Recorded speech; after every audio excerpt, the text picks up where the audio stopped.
La Banque centrale sud-africaine a adopté une nouvelle stratégie monétaire face au Covid-19. Elle a décidé de réduire à seulement une fois par jour les interventions supplémentaires sur le marché interbancaire. La Banque centrale sud-africaine est intervenue depuis début avril 2020 pour faire baisser les taux de rendement sur les obligations émises par le gouvernement local.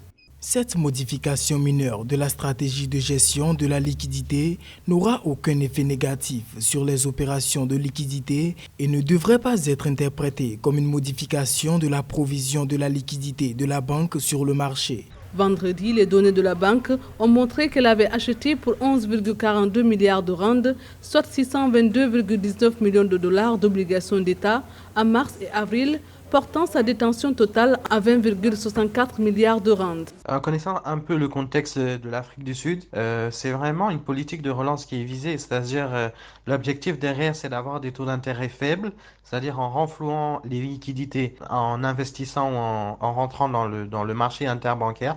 L'objectif de la Banque centrale, c'est de baisser les taux d'intérêt afin que les banques commerciales prêtent, accordent des crédits aux ménages, aux entreprises à des taux d'intérêt bas. C'est-à-dire une fois que le taux d'intérêt est bas, les crédits sont élevés, les investissements sont relancés, la demande est relancée et la croissance est relancée. La Banque centrale estime que les mesures prises en mars ont bien fonctionné et se traduisent par l'abaissement des exigences de liquidité par la banque ainsi que la stabilisation des rendements obligataires à long terme. Le rendement de l'émission 2030 chutant de près de 400 points de base par rapport au sommet de mi-mars de 9,335%.